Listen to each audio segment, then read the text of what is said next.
MLA మనుషులు వాళ్ళ family members అందరూ లోపలికి వెళ్ళారు. సో మామూలుగా అందరం క్యూలో నిలబడి ఓటేయాలి, అంతేగాని ఎవరికి స్పెషల్ ప్రివిలేజెస్ అయితే లేవు. అటు వెళ్ళి ఎగ్జిట్ గేట్లో కూడా ఒకటి.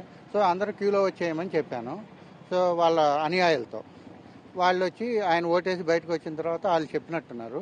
దగ్గరికి వచ్చి దురుసుగా మీరెవరు అట్లా మాట్లాడటానికి అని ఇంకా ఏదో అన్నారు, బూతులు అట్లా కూడా, నువ్వు ఎట్లా బతుకుతావా అని అట్లా దెబ్బేశారు. నేను spur of the moment, I don't have any plan to hit or something, spur of the moment నేను కూడా వేసాను. ఇక్కడికి వచ్చిన తర్వాత తెలిసింది నాకు, కొట్టినట్టు కూడా నాకు తెలియదు. కానీ ఇక్కడ చెప్పారు మీరు కూడా కొట్టారండి. ఓకే, అయ్యి ఉండొచ్చు. సో తర్వాత పోలీసులు రావడం జరిగింది.